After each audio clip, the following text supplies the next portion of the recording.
जैसे बोलेगा वैसे ही।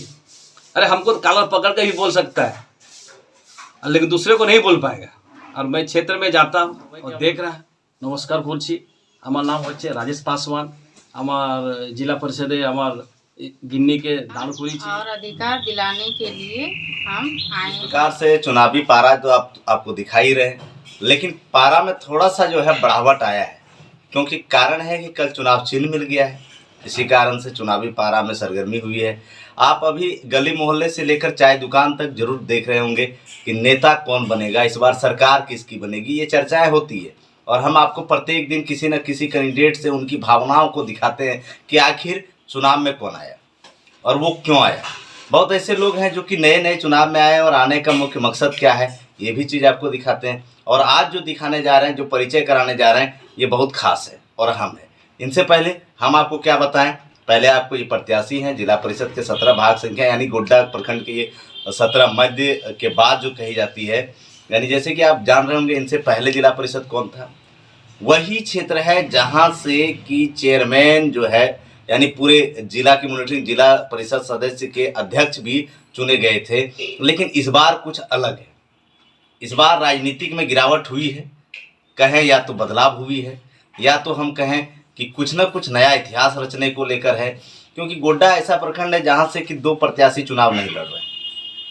ये आपको हम बता देना चाहेंगे। जैसे ओम प्रकाश बरई यानी 19 नंबर क्षेत्र से चुनाव नहीं लड़ रहे, 18 नंबर क्षेत्र में बाकायदे दोनों घुतनी में टेंशन है।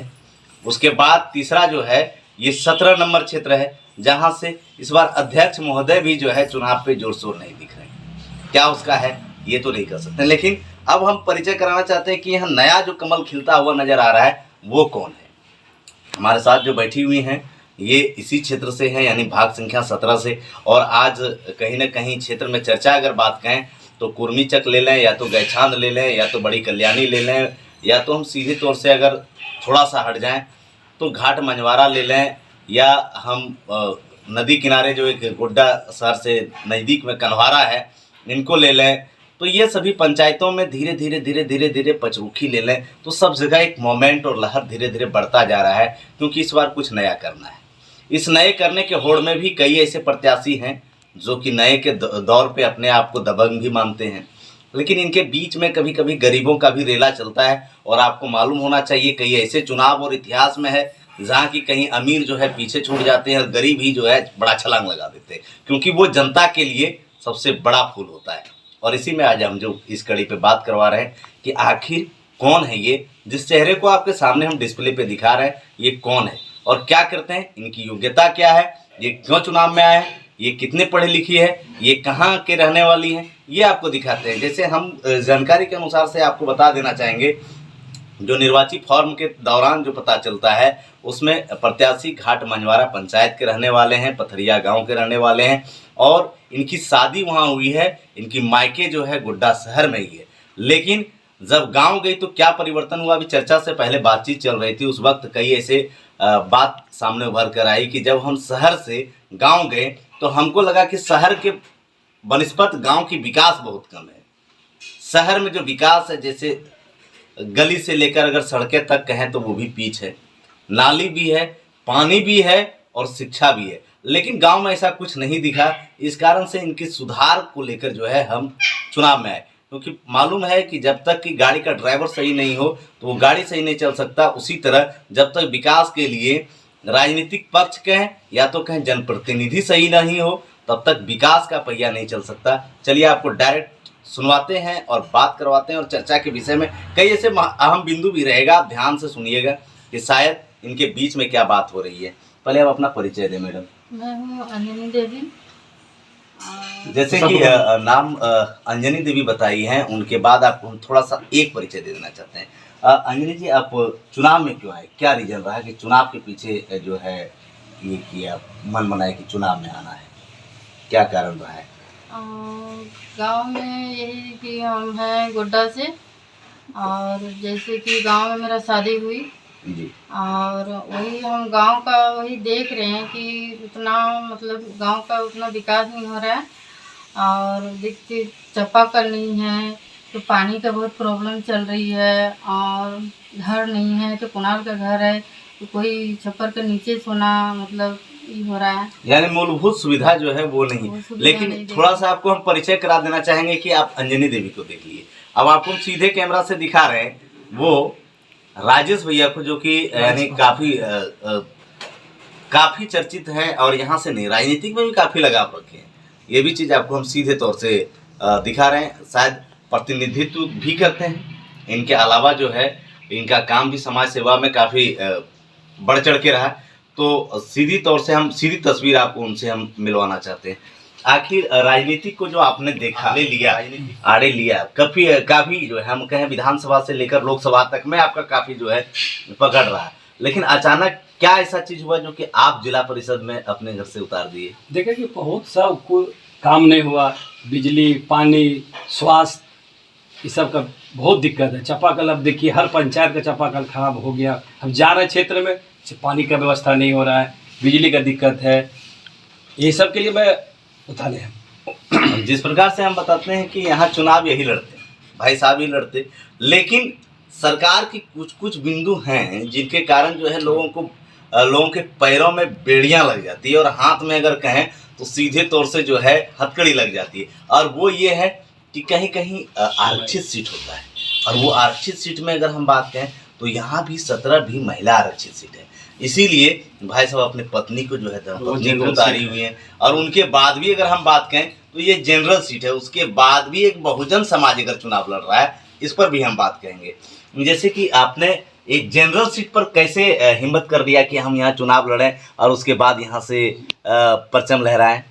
तो यहाँ का सबसे पहले मालिक अपने नौकर को चुनेगा, और सब तो बहुत सा है। हम लोग गरीब घर से हैं, गरीबों को देखना है, सबको लेके चलना है हमको।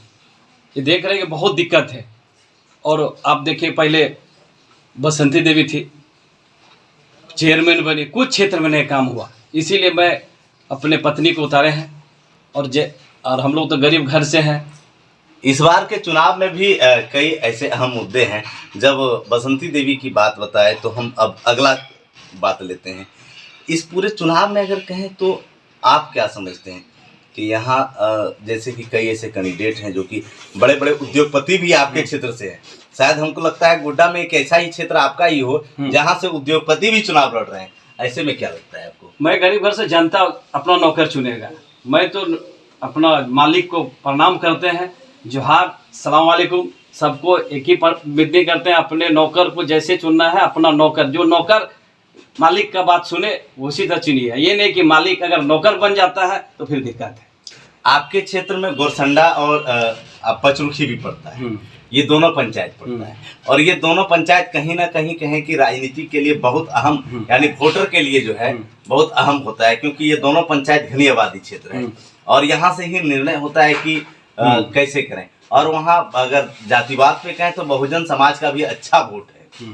ऐसी स्थिति में क्या लगता है कि वहाँ मालिक को चुनना जो है नौकर काम करेगा, या वहाँ जो है मालिक को चुनना कहीं ना कहीं उद्योगपति सेल मारेगी? ये ऐसा नहीं है, तो मालिक ही खड़ा किया है। मालिक ही हमको बोला कि आप आइए और चुनाव लड़िए, मैं आपके साथ हूँ। यानी जनता के कहने पर आप चुनाव लड़ रहे हैं? जनता के चलो, पचरुखी हो गया, गोरसंडा हो गया, घाट मंजवारा हो गया, कुर्मी चक हो गया, गैछान हो गया। आप देखिए प्रत्येक गांव से आप परिचित है। लेकिन अब हम दर्शकों को थोड़ा सा कह देना चाहेंगे, थोड़ा सा आप अपना बताइए कि आप अब ये राजनीतिक में आए, इनसे पहले आपने जो काम किया क्षेत्र के लिए वो कहीं ना कहीं सराहनीय कदम है। लेकिन सबसे बड़ी सवाल जो है जनता जानना चाहती है कि हम किसको वोट दें। यहाँ आपके यहाँ कोई 55 साल है या तो कोई 60 साल है या रिटायर्ड एज है, वो भी चुनाव लड़ रहे हैं आप ही के क्षेत्र से। और कहीं ना कहीं कहें तो अभी का जो पीढ़ी का दौर है, इसी दौर पे जो है आप हैं, तो आपका एजुकेशन क्या है, कहाँ कितने तक पढ़ी लिखी हैं? मैट्रिक तक पढ़ी लिखी हूँ। कौन सा विद्यालय से? विद्यालय का नाम कुछ याद है? जिला हाई स्कूल। जिला हाई स्कूल गोड्डा से। तो ये हमको थोड़ा सा बताइए कि यहाँ और कैंडिडेट है आपके क्षेत्र में, तो सब कैंडिडेट जो हैं, भैया जी आप थोड़ा सा बताइए कि सब कैंडिडेट है, एजुकेशन यहाँ के लिए मायने रखती है, एजुकेशन मायने रखती है। तो ये आपके पास जो कैंडिडेट देख रहे हैं, जैसे कि हम नाम नहीं लेना चाहेंगे, कुछ ऐसे कैंडिडेट हैं जो कि एक समाज का जो है नेतृत्व भी करते हैं, वो भी आपके यहाँ कैंडिडेट है, हम नाम लेना नहीं चाहेंगे।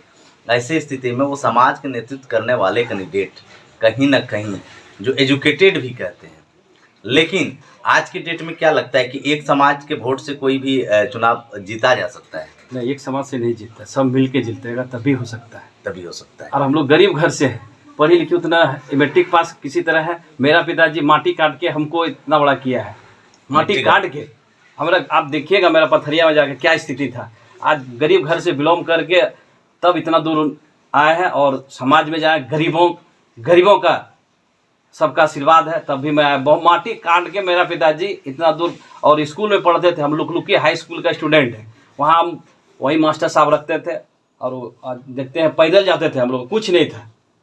और अभी करना है, और मालिक को यही बोलेंगे कि मालिक होता है, मालिक अपना नौकर देख सुन के चले, जो कान पकड़ के काम करा सके वैसी तरह चुनना है। ये नहीं अगर मालिक नौकर बन जाए वैसा नहीं।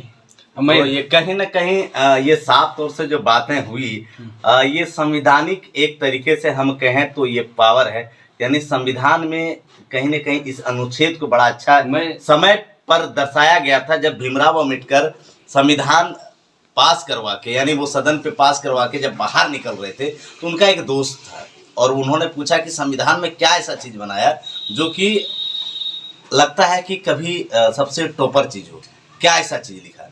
तो उन्होंने अपने लफ्ज़ों में और भाषाओं में व्यक्त किया था कि मैंने संविधान में एक बहुमूल्य शब्द यही लिखा है कि अब जो राजा पैदा होगा, यानी राजा जो बनेगा, वो कहीं ना कहीं किसी रानी के यहाँ से नहीं आएगा, वो कहीं जब भी आएगा तो वो जनता के वोट से आएगा, और कहीं वही मताधिकार है जिसके कारण जो है आज चुनाव होती है और उन्हीं के द्वारा जो है सरकार चुनी जाती है। वो गांव का सरकार हो या केंद्र का सरकार हो या राज्य का सरकार हो, और उसी में से गांव का सरकार चुनने का टाइम और इस वक्त जो है यहाँ पहुँच रहे हैं। अब जनता को क्या कहना चाहेंगे?